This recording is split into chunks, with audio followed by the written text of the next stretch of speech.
Siapa sangka, di balik kemewahan sebuah pernikahan, ada momen yang bisa mengubah segalanya. Saksikan bagaimana seorang ibu tua dipermalukan di hari bahagia putranya.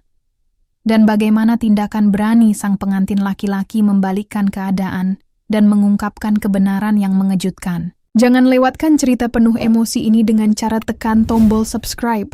Hari itu seharusnya menjadi hari paling bahagia dalam hidupku. Aku, Arman, akhirnya resmi menikah dengan Sinta, perempuan yang selama ini kuimpikan. Semua orang bilang pernikahan kami adalah pesta yang sempurna.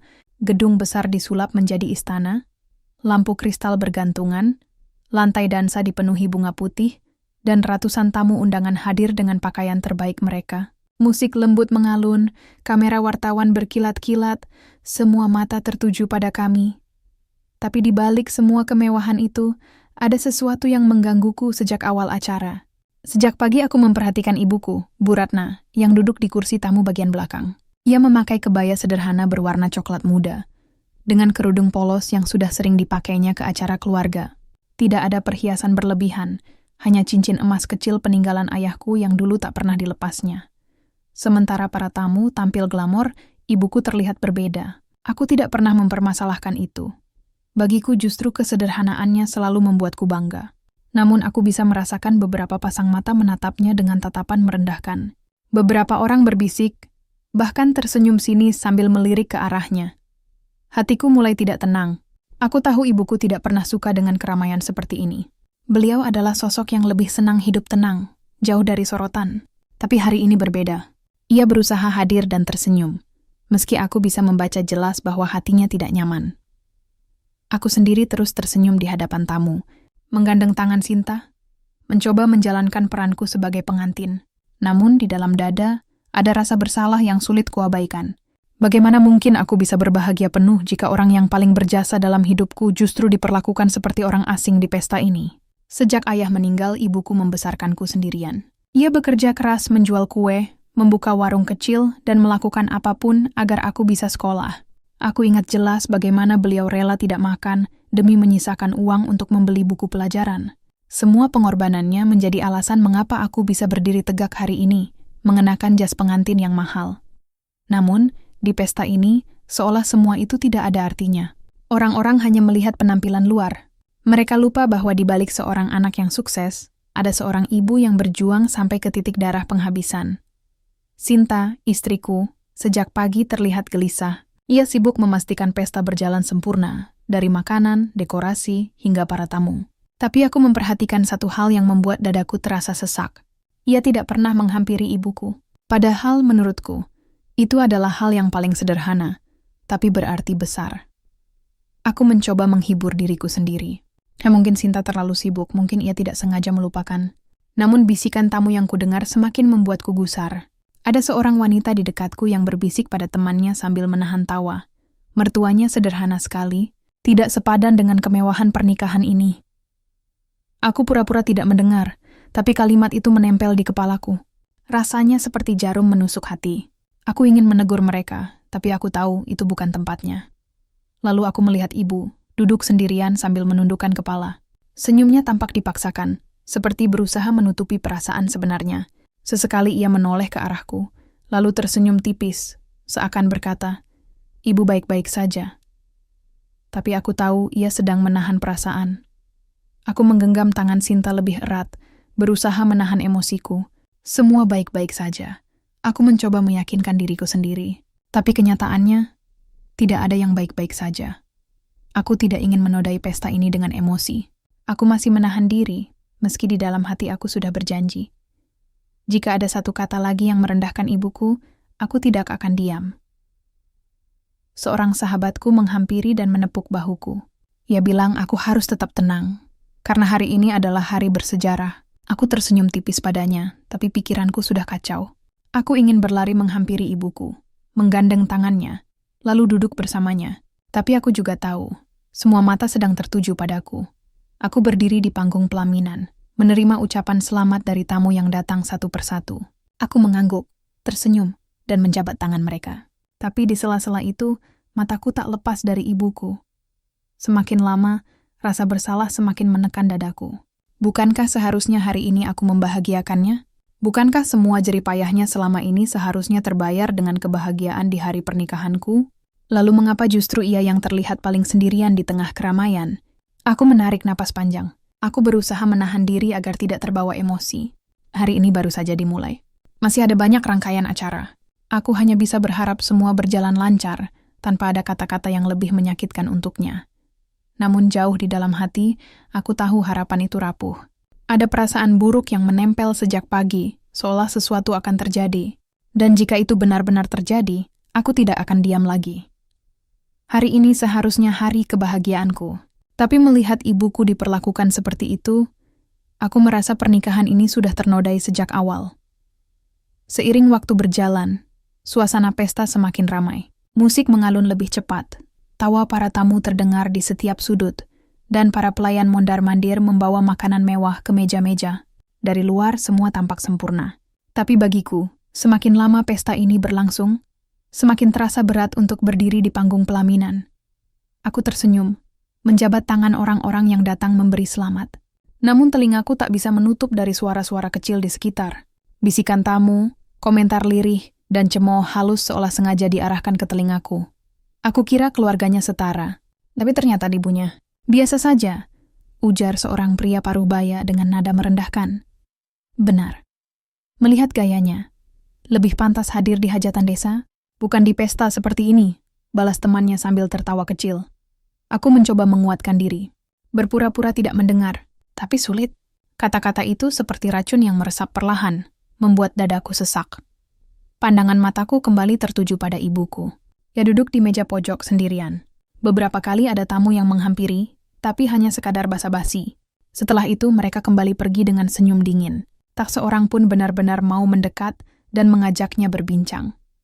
Aku ingin turun dari panggung, mendatangi ibu, lalu duduk di sampingnya. Tapi Sinta menggenggam tanganku erat, berbisik lirih di telingaku. Tolong, jangan buat keributan. Semua orang sedang melihat kita. Aku menoleh padanya. Ekspresinya bukan marah, tapi jelas ada ketidaknyamanan. Ia menatap ke arah ibuku sebentar, lalu cepat-cepat mengalihkan pandangan. Seolah ia takut jika kebersamaan dengan ibuku bisa merusak citra pesta mewah ini. Sakit sekali rasanya melihat sikapnya begitu. Aku tahu Sinta ingin semuanya terlihat sempurna. Aku tahu ia ingin pesta ini dikenang sebagai hari paling megah. Tapi mengapa harus mengorbankan harga diri ibuku? Aku menggertakkan gigi, menahan emosi yang mulai membuncah. Tak lama kemudian, seorang tante dari pihak keluarga Sinta menghampiri panggung. Ia memberi selamat padaku, lalu berbisik cukup keras untuk kudengar. Kamu beruntung menikah dengan keluarga kami. Sekarang statusmu naik. Jangan sampai ibumu yang sederhana itu bikin malu. Aku terdiam. Mataku langsung menatapnya tajam. Tante itu tersenyum seakan kata-katanya hanya candaan, lalu pergi begitu saja. Aku bisa merasakan wajahku panas. Ingin rasanya aku membalas ucapan itu, tapi aku menahan diri. Sementara itu, ibuku tetap duduk dengan tenang. Ia tersenyum setiap kali ada orang yang lewat. Meski tidak ada yang benar-benar menghargainya, aku bisa melihat tangannya yang bergetar saat mengambil gelas air. Ia berusaha menutupi kegugupannya, tapi aku terlalu mengenalnya untuk tidak menyadarinya. Aku mulai bertanya dalam hati, apakah benar keputusan menikah dengan Sinta adalah langkah terbaik? Aku mencintainya, itu jelas. Tapi jika pernikahan ini membuat ibuku diperlakukan seperti ini, apakah semua perjuanganku layak? Aku mencoba menenangkan diri. Arman sabar, jangan terburu-buru. Ini baru permulaan. Jangan sampai terbawa emosi. Aku terus mengulang kalimat itu dalam kepalaku. Namun, setiap detik yang berlalu, semakin banyak bisikan menusuk telingaku. Seolah orang-orang hanya menunggu kesempatan untuk menertawakan ibuku. Seorang tamu muda, mungkin teman sepupu Sinta, berkata sambil tertawa pelan. Bajunya sederhana sekali, padahal anaknya menikah mewah. Kalau aku jadi dia, malu rasanya. Kali ini aku hampir kehilangan kendali. Tanganku mengepal, napasku memburu. Aku ingin berteriak bahwa tanpa ibuku, aku tidak akan bisa berdiri di sini. Aku ingin memberitahu mereka semua bahwa di balik kesederhanaannya, ada kekuatan luar biasa yang tidak pernah mereka pahami. Tapi aku masih menahan diri. Aku tahu waktuku akan tiba. Cepat atau lambat, aku tidak akan bisa lagi hanya diam. Aku menoleh ke arah ibuku sekali lagi. Ia tersenyum, meski senyumnya terasa begitu pahit di mataku. Senyum yang ia tunjukkan agar aku tetap bahagia di hari ini.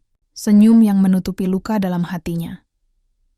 Aku menunduk sebentar, berbisik dalam hati, "Maafkan aku, Bu. Maaf karena membiarkan ini terjadi. Tapi aku janji, aku tidak akan membiarkan mereka terus merendahkanmu." Suara MC kembali menggema, memanggil kami untuk bersiap ke sesi berikutnya. Aku berdiri bersama Sinta, melangkah ke depan panggung. Tepuk tangan bergema dari para tamu. Semua terlihat bahagia, seolah tidak ada yang salah. Tapi aku tahu, jauh di balik sorak-sorai itu, ada luka yang sudah tertanam. Dan jika terus dibiarkan, luka itu akan meledak menjadi sesuatu yang lebih besar. Aku menarik napas panjang. Aku sadar, cepat atau lambat, aku harus memilih. Tetap diam demi menjaga pesta ini terlihat sempurna, atau berdiri membela ibu, meski harus merusak semua kepura-puraan yang ada. Hari ini mungkin disebut hari bahagia, tapi bagiku, kebahagiaan itu mulai retak sedikit demi sedikit. Aku berdiri di panggung, tersenyum kepada tamu undangan yang datang silih berganti. Dari luar, aku terlihat seperti pengantin bahagia yang menjalani hari terbaik dalam hidupnya. Tapi dalam hati, aku justru sedang berperang dengan diri sendiri. Sejak tadi, pandanganku selalu kembali pada ibuku. Ia duduk di kursi bagian samping, agak jauh dari pusat acara. Tidak ada satupun keluarga Sinta yang menghampirinya. Meja tempatnya duduk pun terasa sepi, hanya ada segelas air putih dan beberapa potong kue yang sepertinya tak disentuh. Aku tahu betul senyum yang ditunjukkannya hanyalah tameng. Aku mengenal ibuku lebih dari siapapun. Senyum itu adalah caranya menyembunyikan luka. Setiap kali ada orang yang menatap sinis, ia balas dengan senyum tipis. Setiap kali ada yang berbisik-bisik sambil meliriknya, ia pura-pura sibuk membetulkan kerudung. Aku ingin sekali menghampirinya. Ingin duduk di sampingnya, menggenggam tangannya, dan berkata bahwa aku bangga padanya. Tapi di saat yang sama, ada perasaan terjebak. Semua mata tertuju padaku, dan aku tidak bisa bertindak seenaknya tanpa menarik perhatian besar. Aku mencoba menenangkan diri. Mungkin ibu baik-baik saja. Mungkin aku terlalu berlebihan. Tapi keyakinan itu hancur ketika aku melihat tangannya bergetar saat meraih gelas. Ia buru-buru menaruh kembali gelas itu, takut terlihat gemetar. Dadaku langsung sesak, aku teringat masa kecilku. Bagaimana beliau mengantarku sekolah dengan sepeda tua, bagaimana beliau rela berjalan jauh ke pasar hanya untuk berjualan kue. Aku tahu betapa kerasnya ia berjuang agar aku bisa punya kehidupan yang layak. Dan sekarang, di hari pentingku, justru beliau yang diperlakukan tidak layak. Sinta berdiri di sampingku, terus tersenyum kepada para tamu. Sesekali ia melirikku, mungkin menyadari aku tidak fokus. Tapi ia tidak berkata apa-apa. Seolah baginya semua berjalan sempurna. Aku mulai bertanya-tanya, apakah ia tidak melihat apa yang terjadi pada ibuku? Atau pura-pura tidak peduli? Seorang tamu mendekat dan bercakap-cakap denganku. Aku mengangguk, menjawab seadanya. Namun mataku kembali mencari ibuku. Aku melihat seorang wanita dari keluarga besar Sinta lewat di depannya tanpa menyapa. Bahkan, aku mendengar samar kalimat yang membuat telingaku panas. Tak heran bajunya begitu. Orang kampung memang begitu adanya. Aku mengepalkan tangan di samping tubuh. Hampir saja aku melangkah turun, tapi aku menahan diri. Belum saatnya. Beberapa saat kemudian ibuku berdiri perlahan. Aku pikir ia ingin ke toilet. Namun langkahnya terhenti ketika ada dua orang tamu perempuan mendekat. Awalnya aku senang. Kupikir mereka ingin menyapanya, tapi ternyata mereka hanya berbasa-basi dengan nada yang menyakitkan. Wah, ibu pengantin ya. Sederhana sekali gayanya, tapi hebat juga bisa punya anak yang menikah semegah ini. Aku melihat bagaimana ibuku tersenyum, meski aku bisa membaca jelas kalau kalimat itu menusuk hatinya. Ia hanya mengangguk pelan, lalu duduk kembali. Dua tamu itu tertawa kecil sebelum pergi. Rasanya aku ingin berteriak. Aku ingin menghentikan acara ini dan mengatakan pada semua orang bahwa mereka salah besar. Tapi aku masih berdiri di sini, terjebak dalam formalitas pernikahan. Aku menatap Sinta dengan penuh harap, berharap ia akan menyadari dan melakukan sesuatu. Tapi ia hanya sibuk berbincang dengan teman-temannya yang baru datang. Tidak ada sedikit pun perhatian pada ibuku. Aku mulai merasakan amarah yang sulit dikendalikan. Aku tahu aku tidak bisa membiarkan ini berlarut. Cepat atau lambat, aku harus bertindak. Tapi aku juga tahu, jika aku bertindak sekarang, pesta ini akan kacau. Aku mencoba menahan emosi dengan mengingat janji pada diriku sendiri. Janji untuk membuat ibuku bahagia di hari ini. Janji untuk tidak membiarkan air matanya jatuh. Tapi kenyataannya, aku melihat matanya berkaca-kaca, meski ia terus tersenyum. Hatiku hancur. Bagaimana aku bisa membiarkan ibu yang sudah berjuang begitu keras justru menangis di hari yang seharusnya membuatnya bangga? Aku menarik napas panjang, mencoba menenangkan diri. Tapi aku tahu ini hanya awal. Jika sikap orang-orang tidak berubah, jika keluargaku yang baru terus mempermalukannya, aku tidak akan diam lagi. Aku berjanji dalam hati, apapun risikonya, aku akan berdiri untuk membela ibuku. Bahkan jika itu berarti harus merusak pesta yang disebut-sebut sebagai hari terindah dalam hidupku. Hari ini memang pernikahanku, tapi lebih dari itu, hari ini adalah ujian. Apakah aku akan menjadi anak yang hanya mementingkan kebahagiaannya sendiri, atau anak yang siap melindungi ibunya? Apapun yang terjadi. Dan aku tahu, aku tidak bisa terus diam. Musik pesta terdengar semakin keras. Para tamu masih sibuk menikmati hidangan, sementara aku dan Sinta terus berdiri di pelaminan menerima ucapan selamat. Dari luar, semuanya tampak meriah. Tapi di dalam hatiku, rasa gelisah semakin kuat. Seolah ada sesuatu yang akan terjadi, sesuatu yang tidak bisa lagi kucegah. Aku sudah berusaha mengabaikan bisikan tamu, sudah mencoba menenangkan diri. Tapi ketika kulihat ibuku masih duduk sendirian, aku tahu situasi ini tidak akan membaik. Senyumnya yang dipaksakan, tatapan kosongnya ke arah lantai, semua itu membuat dadaku semakin perih. Lalu, yang kutakutkan akhirnya terjadi. Ayah Sinta, mertuaku, berjalan ke arah ibuku. Awalnya aku lega, kupikir akhirnya ada yang menghampirinya dengan tulus. Namun langkahnya terlihat angkuh, penuh wibawa palsu. Semua tamu di dekat situ langsung memperhatikan. Aku bisa merasakan hawa tidak enak. Aku menahan napas, mataku tak lepas dari mereka. Akhirnya kita bertemu, Bu Ratna, ucap mertuaku dengan senyum tipis. Suaranya cukup keras untuk didengar banyak orang. Saya heran. Kenapa ibu tidak berpakaian sesuai acara? Ini kan pesta pernikahan anak ibu, bukan pasar malam. Jantungku langsung berdegup kencang. Kata-kata itu menusuk telingaku. Semua tamu terdiam sesaat, lalu beberapa terdengar tertawa kecil, ibuku tertegun. Tapi dengan tenang ia menundukkan kepala dan menjawab pelan. Maafkan saya hanya memakai apa yang saya punya. Mertuaku tertawa pendek, nada suaranya merendahkan. Beginilah kalau orang kecil. Tidak bisa menyesuaikan diri dengan lingkungan. Untung saja anak ibu bisa menikah dengan keluarga kami. Kalau tidak, entah bagaimana nasibnya. Kepalaku panas. Ingin rasanya aku langsung turun dan membela ibuku saat itu juga. Tapi kakiku seakan terpaku di tempat. Aku menoleh ke arah Sinta, berharap ia bereaksi. Namun yang kulihat justru wajahnya memerah, menunduk, seakan malu mengakui ibuku sebagai bagian dari keluarganya. Dadaku seperti ditikam. Ibuku masih berusaha tersenyum.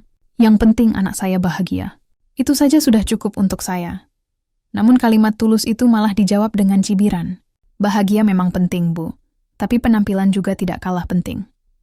Bagaimana orang mau menghargai keluarga kita kalau ibunya sendiri tampak nyasahan begini? Beberapa tamu menutup mulutnya, menahan tawa. Rasanya dunia berhenti berputar.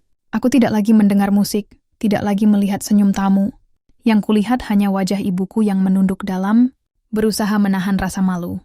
Aku mengepalkan tangan, begitu kuat hingga kuku menusuk telapak. Aku ingin berteriak pada mertuaku. Ingin menghentikan semua ini, tapi aku masih menahan diri, entah kenapa. Mungkin karena takut merusak pesta, mungkin karena berharap seseorang akan menghentikannya. Tapi yang kutunggu tak kunjung datang. Mertuaku melanjutkan. Tapi tidak apa-apa, Bu. Sekarang ibu bagian dari keluarga besar kami. Harusnya ibu belajar sedikit demi sedikit bagaimana tampil pantas. Jangan sampai membuat malu anak sendiri. Kali ini aku tidak tahan lagi. Langkahku refleks maju setengah, siap turun dari pelaminan. Tapi Sinta menggenggam tanganku erat. Tolong, jangan buat keributan, bisiknya lirih. Aku menatapnya dengan tatapan penuh luka.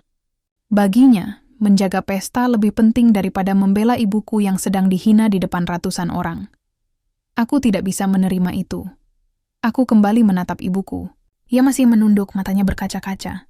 Senyum tipisnya sudah hilang, diganti dengan wajah yang berusaha keras menahan air mata. Pemandangan itu menghancurkan hatiku. Semua kenangan perjuangannya membesarkanku seakan berputar di kepalaku.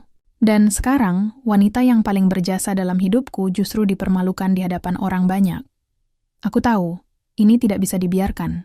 Aku tahu, jika aku diam sekarang, aku akan menyesal seumur hidup. Aku menarik napas panjang. Emosi sudah memenuhi dada. Aku sadar sebentar lagi aku akan kehilangan kendali. Hari ini seharusnya menjadi hari penuh cinta. tapi justru berubah menjadi panggung penghinaan bagi ibuku. Dan aku bersumpah, aku tidak akan tinggal diam lagi. Aku berdiri di depan cermin, menatap pantulan wajahku yang tampak tenang dari luar. Padahal di dalam dada terasa bergejolak. Hari ini adalah hari yang seharusnya menjadi salah satu momen paling bahagia dalam hidupku, tapi ada sesuatu yang mengganjal. Aku mencoba tersenyum, menyesuaikan jas pengantin yang melekat di tubuhku. Semua orang bilang aku beruntung menikah dengan wanita secantik dan seanggun Melissa. Tapi aku tahu, perjalanan ini tidak semudah yang terlihat di permukaan. Aku keluar dari kamar dan mendapati ruangan sudah dipenuhi keluarga besar. Para tamu mulai berdatangan, musik lembut terdengar dari panggung, dan aroma bunga melati bercampur dengan parfum mahal memenuhi udara. Aku menyapukan pandangan ke arah meja keluarga, dan mataku langsung tertuju pada ibu. Beliau duduk agak di sudut, memakai kebaya sederhana warna coklat muda yang ia jahit sendiri. Walau sederhana, bagiku beliau tampak anggun. Senyum beliau tipis, tapi aku bisa merasakan kebahagiaan yang tak bisa disembunyikan. Aku berjalan mendekat, berusaha memastikan beliau nyaman. "Ibu, sudah makan?" Tanyaku pelan sambil jongkok di sampingnya. Ibu menggeleng. "Nanti saja, nak. Kamu jangan khawatirkan ibu. Fokus pada acara." Aku mengangguk, meski hati tetap terasa berat. Sebab aku tahu, di antara keluarga besar calon istriku, ibu seringkali dipandang sebelah mata. Mereka terbiasa dengan kemewahan, sementara ibu tetap memilih kesederhanaan. Baginya, kebahagiaan tidak pernah ditentukan oleh harta. Tak lama, aku mendengar suara lirih namun jelas dari arah belakang. Kenapa ibunya duduk di situ? Tidak lebih baik diatur supaya tidak terlalu mencolok? Itu suara Tante Ratna, kakak dari calon mertuaku. Suaranya tak sengaja terdengar karena ia berbicara cukup keras. Aku menoleh sekilas. Jantungku mencelos, tapi aku berusaha tetap tenang. Aku tahu ibu juga mendengar. Senyum beliau sedikit menurun, tapi beliau tetap diam, pura-pura tidak peduli. Aku menahan napas panjang. Aku ingin menegur saat itu juga, tapi aku sadar belum waktunya. Hari ini aku tak ingin mempermalukan siapapun, meski hatiku panas. Ketika acara prosesi dimulai, suasana semakin meriah. Aku berdiri di pelaminan bersama Melissa, menerima ucapan selamat dari tamu yang datang. Melissa tampak anggun dengan gaun putih panjang yang berkilau. Ia tersenyum pada semua orang, tapi ketika pandangannya beralih ke arah ibu, aku bisa melihat sesuatu yang berbeda di matanya. Ada ketidaknyamanan yang ia sembunyikan di balik senyum tipis.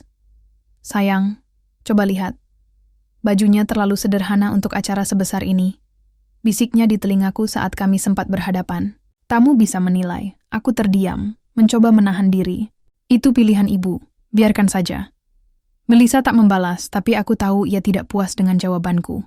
Ia lalu kembali menyapa tamu dengan ramah, seolah tak ada yang terjadi.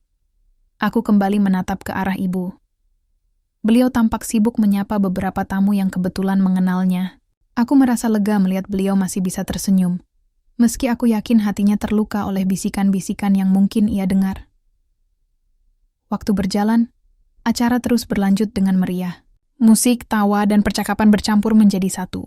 Namun, di balik itu semua, aku merasa seperti berada di antara dua dunia. Dunia kemewahan yang penuh gengsi, dan dunia sederhana yang penuh ketulusan. Aku memilih sesekali turun dari pelaminan untuk menghampiri ibu, memastikan beliau baik-baik saja. "Ibu, kalau lelah, kita bisa pulang lebih cepat," bisikku. Ibu menggeleng sambil menggenggam tanganku. "Tidak, nak. Ibu ingin ada di sini, menyaksikan kebahagiaanmu sampai selesai." Kata-kata itu menenangkan sekaligus membuat dadaku sesak. Aku tahu, meski sederhana, ibu selalu memberikan yang terbaik untukku. Menjelang sore, suasana semakin ramai. Para tamu dari pihak keluarga Melissa berdatangan lebih banyak, memenuhi aula pernikahan yang megah itu. Aku bisa melihat perbedaan jelas dalam cara mereka berpakaian, berbicara, dan menilai orang lain.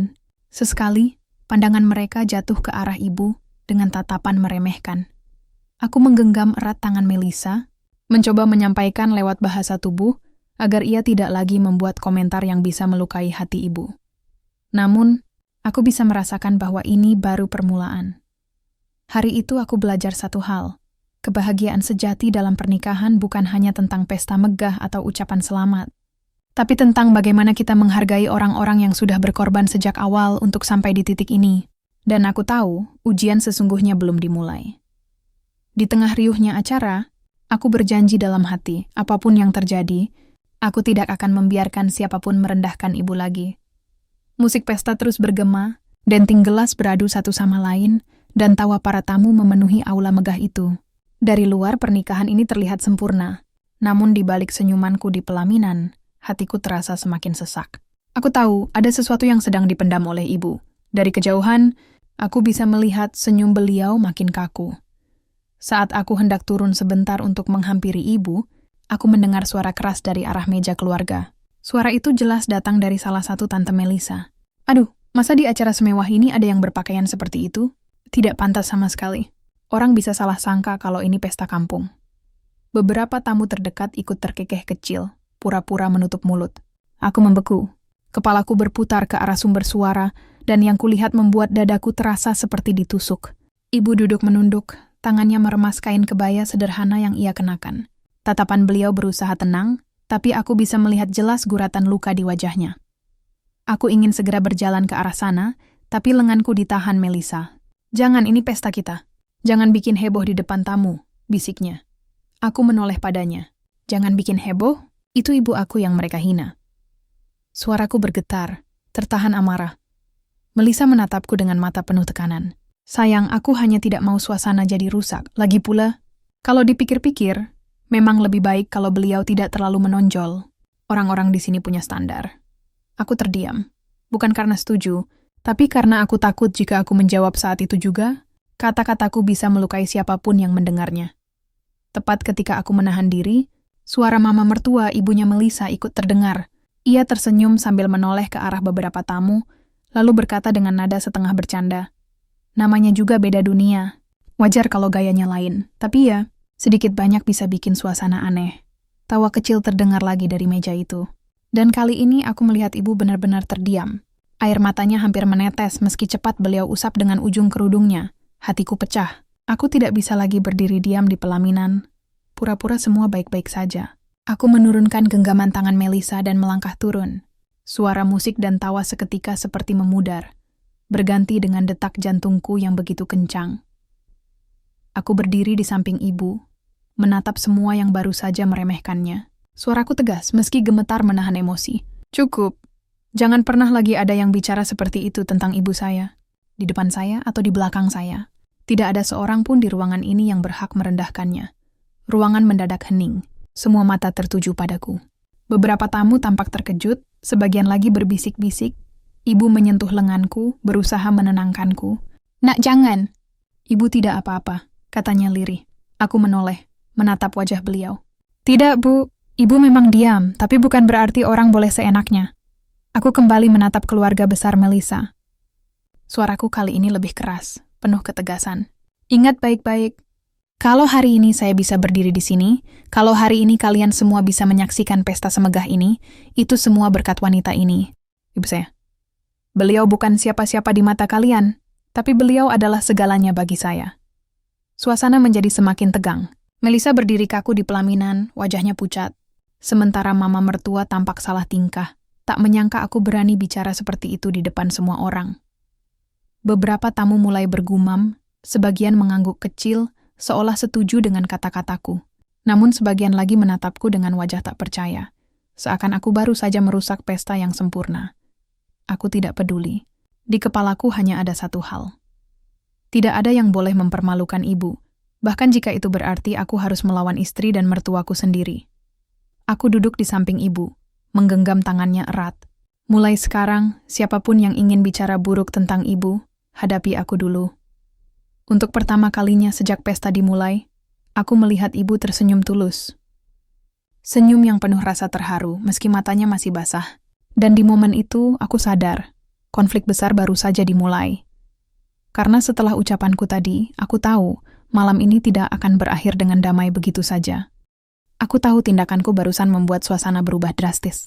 Musik masih dimainkan, tapi tidak ada lagi yang benar-benar menikmati. Para tamu berbisik-bisik.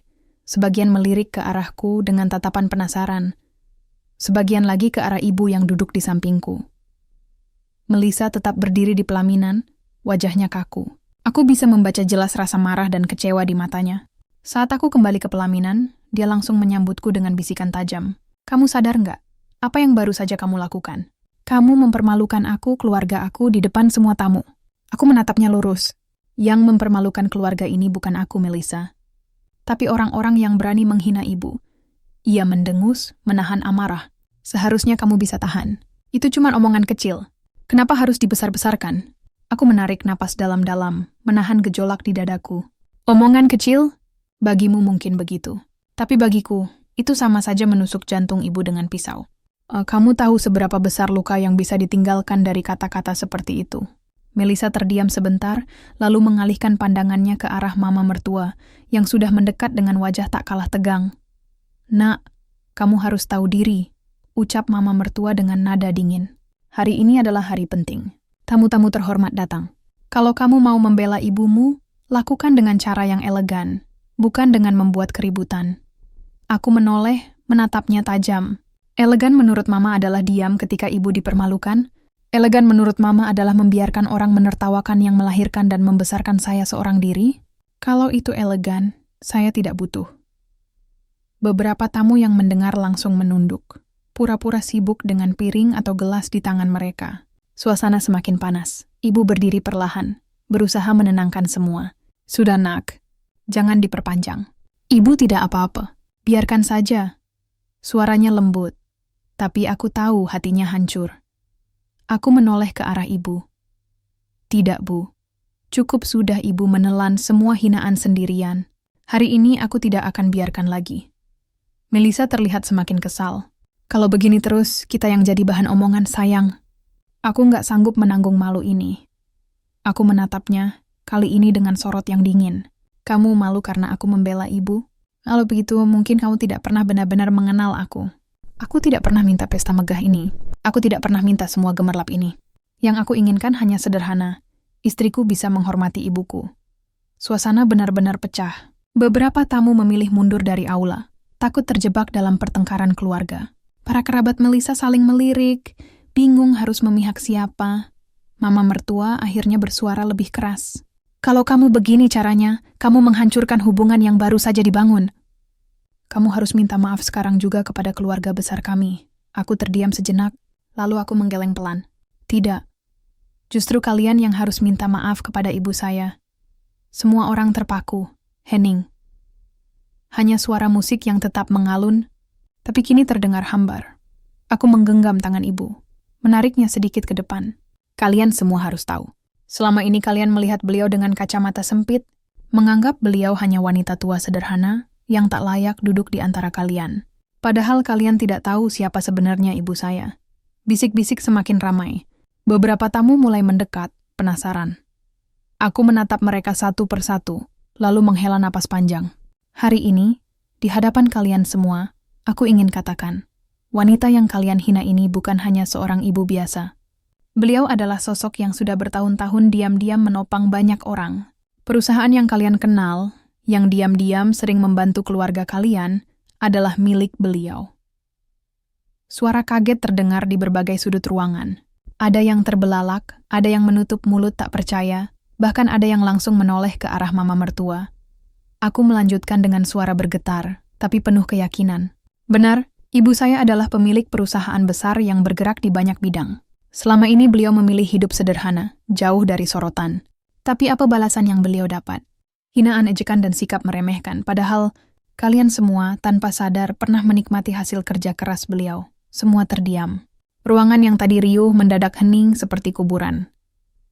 Aku menatap mama mertua dan Melissa dengan sorot tajam. Kalian yang seharusnya malu, karena kalian menilai orang hanya dari pakaian yang ia kenakan, tanpa pernah benar-benar mengenalnya. Aku bisa melihat wajah mama mertua memucat, sementara Melissa menunduk, tidak berani menatapku.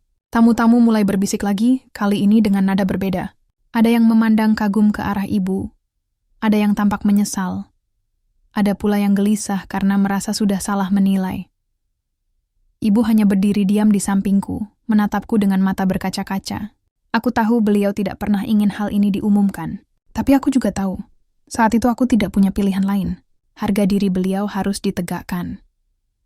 Dan dengan semua yang kuucapkan, aku sadar satu hal, pesta ini sudah tidak akan pernah sama lagi. Ruangan itu masih hening setelah pengakuanku. Para tamu yang tadinya sibuk tertawa kini hanya saling berbisik lirih. Aku bisa merasakan tatapan mereka beralih, dari meremehkan menjadi penuh rasa ingin tahu, bahkan kagum. Tapi di sisi lain, aku juga melihat beberapa wajah kerabat Melissa yang jelas-jelas tidak suka dengan apa yang baru saja kuungkapkan. Ibu menggenggam tanganku erat, seakan ingin menenangkan. "Nak, kenapa kamu sampai harus buka semua di depan umum?" bisiknya. Wajahnya penuh kekhawatiran, bukan marah, hanya cemas. Aku menoleh padanya. Karena ibu tidak pantas diperlakukan seperti tadi. Mereka semua harus tahu siapa sebenarnya ibu. Ibu menggeleng pelan, tersenyum tipis meski matanya berkaca-kaca. "Ibu tidak pernah butuh pengakuan, Nak. Ibu hanya ingin kamu bahagia. Tapi, terima kasih karena sudah berdiri untuk ibu." Kata-kata itu membuat dadaku semakin sesak. Di tengah semua gemerlap pesta, aku justru merasa paling dekat dengan beliau. Sementara itu, mama mertua tampak pucat, wajahnya campuran antara kaget, malu, dan marah. Ia berusaha menjaga wibawanya di depan tamu, tapi jelas sekali keangkuhannya runtuh. Kami tidak tahu. Kami kira beliau hanya orang biasa," ucapnya terbata. Aku menatapnya tajam. Dan kalaupun ibu saya hanya orang biasa, apa salahnya? Sejak kapan manusia diukur dari baju atau pesta yang mereka miliki? Tidak ada yang punya hak untuk merendahkan orang lain. Beberapa tamu bertepuk tangan kecil, seakan mendukung kata-kataku. Suasana berubah total. Mereka yang tadi diam kini mulai berani bersuara. Ada yang memuji keberanianku, ada yang berbisik soal kebaikan ibu, yang ternyata sudah lama membantu mereka diam-diam. Aku melihat Melissa menunduk, wajahnya memerah. Ia tidak bicara sepatah kata pun sejak pengakuanku. Aku bisa merasakan ia sedang berjuang dengan egonya. Aku mendekatinya perlahan. "Melissa, kamu dengar sendiri kan? Ibu bukan seperti yang kamu kira. Tapi bagiku, bukan soal siapa ibu. Kalaupun ibu bukan siapa-siapa, aku tetap akan membelanya. Karena dia adalah ibu yang sudah berkorban segalanya untukku." Melissa menelan ludah, lalu akhirnya menatapku. Aku salah, sayang. Aku terlalu sibuk memikirkan apa kata orang. Aku lupa kalau aku harusnya menghormati yang paling berjasa dalam hidupmu." Suaranya lirih, tapi cukup untuk membuat beberapa tamu di sekitar mendengar. Aku menatapnya lama. Ada rasa lega, meski belum sepenuhnya. Yang aku butuhkan cuma satu, Melissa. Hargai ibu seperti kamu menghargai dirimu sendiri. Kalau kamu bisa lakukan itu, aku tahu pernikahan ini bisa bertahan. Melissa mengangguk pelan, air matanya menetes. Di sisi lain, mama mertua masih berusaha menjaga wajah. Ia menoleh ke arah ibu dengan ragu, lalu berkata, "Pelan, maafkan kami, Bu. Kami terlalu cepat menilai. Kami tidak tahu siapa sebenarnya ibu." Ibu tersenyum hangat, seperti biasa. "Tidak perlu minta maaf pada saya. Semua orang bisa salah. Yang penting, jangan pernah ulangi lagi kepada siapapun, bukan hanya kepada saya." Jawaban itu membuat semua orang terdiam. Kata-kata sederhana ibu justru lebih menusuk daripada teguran keras. Sejak saat itu, suasana pesta perlahan berubah. Tamu-tamu mulai mendekati ibu, mengucapkan hormat, ada yang menyalami, bahkan beberapa menunduk dengan rasa malu. Aku bisa melihat wajah mereka yang kini benar-benar menghargai beliau. Aku berdiri di samping ibu, merasa bangga sekaligus lega. Untuk pertama kalinya sepanjang hari, aku bisa bernapas tanpa rasa sesak. Namun di balik semua itu, aku tahu satu hal. Meski masalah hari ini mereda, luka yang tertinggal tidak akan mudah hilang. Perkataan yang terlanjur terucap tetap akan diingat. Dan aku bertekad, apapun yang terjadi setelah ini, aku tidak akan biarkan siapapun menyakiti ibu lagi. Pesta akhirnya berjalan kembali, meski dengan suasana yang berbeda. Tidak ada lagi tawa meremehkan. Tidak ada lagi bisik-bisik hinaan. Yang tersisa hanyalah rasa hormat, meski mungkin dilandasi rasa takut dan malu. Aku menggenggam tangan ibu erat, menatapnya dengan senyum kecil. "Hari ini bukan tentang pesta, Bu. Hari ini tentang kita." Ibu menoleh tersenyum. "Ya, Nak. Tentang cinta dan penghormatan." Dan aku tahu, itulah pelajaran terbesar yang semua orang dapatkan hari itu. Pesta memang berakhir, tapi bayangan kejadian itu masih membekas di kepalaku. Setelah para tamu pulang, aula perlahan sepi. Hanya tersisa keluarga inti dan beberapa panitia yang membereskan kursi serta meja. Aku duduk di samping ibu, sementara Melissa berdiri tak jauh dari kami dengan wajah lelah. Aku bisa merasakan ketegangan masih menggantung di udara. Mama mertua belum banyak bicara sejak tadi. Ia duduk dengan wajah kaku, seperti sedang menimbang kata. Aku tahu ia sulit menerima kenyataan bahwa orang yang baru saja ia remehkan ternyata memiliki posisi lebih tinggi darinya dalam banyak hal. Ibu, apa ibu lelah? Tanyaku pelan, mencoba mengalihkan perhatian. Ibu tersenyum, meski jelas matanya letih. Tidak nak, ibu hanya merasa aneh. Tidak pernah terpikir suatu hari ibu akan diperkenalkan seperti tadi. Aku menunduk, merasa bersalah. Maafkan aku, Bu. Aku tahu ibu ingin tetap sederhana. Tapi aku tidak tahan melihat orang mempermalukan ibu. Ibu mengelus tanganku. Nah, ibu bangga padamu. Kamu berdiri untuk ibu, itu lebih berharga daripada apapun. Tapi ingat, kadang kekuatan terbesar justru ada pada diam. Aku mengangguk, walau hatiku masih belum sepenuhnya tenang. Melissa akhirnya mendekat. Wajahnya penuh keraguan. Bu, suaranya lirih, hampir tak terdengar. Ibu menoleh dengan senyum hangat, seolah tak ada kejadian buruk yang terjadi sebelumnya. Ada apa, nak? Melissa menarik napas panjang. Saya minta maaf. Tadi saya salah. Saya terlalu peduli dengan gengsi, sampai lupa menghargai orang yang paling penting di hidup suami saya. Aku menatap Melissa. Kata-kata itu membuat dadaku sedikit lega. Ibu hanya mengangguk lembut. Nak, ibu menerima permintaan maafmu. Hidup ini bukan soal gengsi. Kita semua sama di mata Tuhan. Ingat itu, ya. Melissa menunduk, menahan air mata. Aku bisa melihat betapa berat baginya mengakui kesalahan di depan ibu. Tapi setidaknya, itu langkah awal. Sementara itu, Mama mertua masih terdiam. Aku menoleh ke arahnya. Mama, apakah Mama juga tidak ingin bicara? Tanyaku, kali ini dengan nada tenang. Ia menghela napas panjang. Aku tidak tahu harus berkata apa. Jujur saja, aku malu.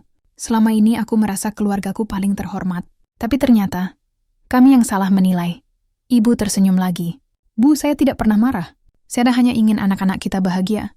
Itu saja. Aku melihat sorot mata Mama mertua melembut, meski masih ada sisa gengsi di sana. Tapi setidaknya, ia tidak lagi menunjukkan sikap merendahkan. Malam itu, sebelum benar-benar meninggalkan aula, aku menatap pelaminan yang sudah hampir kosong.